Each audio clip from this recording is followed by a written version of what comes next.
கர்த்தருக்கு ஸ்தோத்திரம். இந்த நாள் தேன் துளி நிகழ்ச்சியிலே உங்களை நான் மீண்டும் சந்திப்பதில் அதிக மகிழ்ச்சி அடைகிறேன். நாம் தொடர்ந்து கவலை என்கிறதான தலைப்பில் பார்த்து கொண்டு வருகிறோம். இந்த நாளில் புதிய ஏற்பாட்டில் லூக்கா எழுதின சுவிசேஷம் 10ஆம் அதிகாரத்தில் ஒரு சம்பவம் சொல்லப்படுகிறது. ஆண்டவராய் இயேசுவுக்கு மிகவும் பிரியமான ஒரு குடும்பத்தார் இருந்தார்கள். லாசரு, மார்த்தாள், மரியாள். அவருடைய வீட்டுக்கு இயேசு ஒரு தடவை வந்திருந்தார். அவங்க வந்த இடத்துல அவர்களுக்கு நல்ல ஒரு உபசரிப்பை செய்து கொண்டிருந்தார்கள். அந்த வேளையில் மரியாளை காட்டிலும் மார்த்தாள் அதிகமான வேலைகளை செய்து கவலைப்பட்டு கொண்டிருந்தாள். ஆண்டவரை நான் திருப்திப்படுத்தணுமே, அதை நான் செய்யணுமே, இதை நான் செய்யணுமே, அவர் திருப்தி அடைவாரா, நான் அதுக்கு ஆயத்தமாக தயாராக இருக்கிறேனா என்று அவள் ஒரு படப்படுத்து கொண்டு ஒரு கவலைப்பட்ட ஒரு மனப்பான்மையோடு நின்று கொண்டிருக்கிறார். ஆண்டவர் அந்த நேரத்தில் மரியாளும் போய் ஆண்டவரை பார்த்து, நீர் ஆண்டவரே, நீர் இதை அந்த அம்மாவை என்கிட்ட மார்த்தாளை வேலை செய்ய சொல்லக்கூடாதான்லாம் கேட்குறாங்க. ஆனால் இயேசு என்ன சொன்னார்?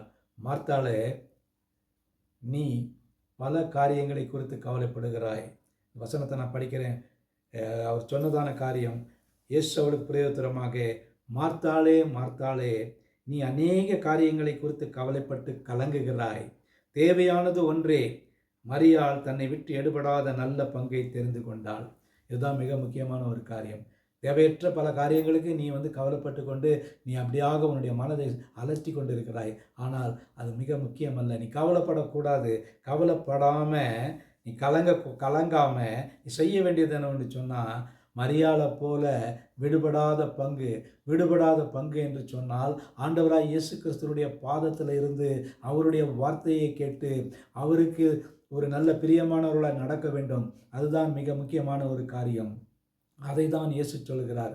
நீ மரியாளை போல இரு. அதோடு கூட நீ என்னதான் கவலைப்பட்டாலும், என்னதான் வேலைகள் செய்து கொண்டிருந்தாலும் அது கணக்கில் வராது. விடுபடாத பங்கை மரியாள் தெரிந்து கொண்டாள். ஆகவே அவள் ஆசீர்வதிக்கப்பட்டவளாய் காணப்படுகிறாய். நீயும் ஆசீர்வதிக்கப்பட்டவளாய் காணப்படணும்னாக்கா நீ இந்த விடுபடாத பங்கை தெரிந்து கொள் என்று சொன்னார். ஆகவே இந்த நாளில் நாம் அந்த விடுபடாத பங்கை தெரிந்து கொள்வோமா? நல்ல ஆண்டவரே, நன்றியோட துதிக்கிறோம், ஸ்தோத்திரிக்கிறோம். ஆண்டவரே, எங்களுடைய கவலைகள் அநேக காரியத்துக்காக இந்த மார்த்தாளை போல கவலைப்பட்டு கொண்டு இருக்கிறோம் ஐயா. இந்த கவலையெல்லாம் இயேசு அறிவார். இயேசு அறிந்து கொண்டு அவளை பார்த்து சொல்கிறாரு, நீ அநேக காரியங்களுக்காக நீ கவலைப்பட்டு கலங்குகிறாய். கலங்காத. ஆனால் ஒரே ஒரு காரியம், மரியாளை போல விட்டுவிடப்படாத அந்த பங்கை நீ தெரிந்து கொள், அப்பொழுது ஆசீர்வதிக்கப்படுவாய் என்று சொன்னார். ஆண்டவரே, இந்த வார்த்தைக்காக ஸ்தோத்திரம். ஆசீர்வதிங்க.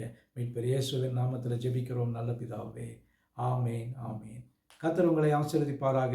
இந்த நாள் உங்களுக்கு ஒரு ஆசீர்வாதமான ஒரு நாளாக அமையட்டும்.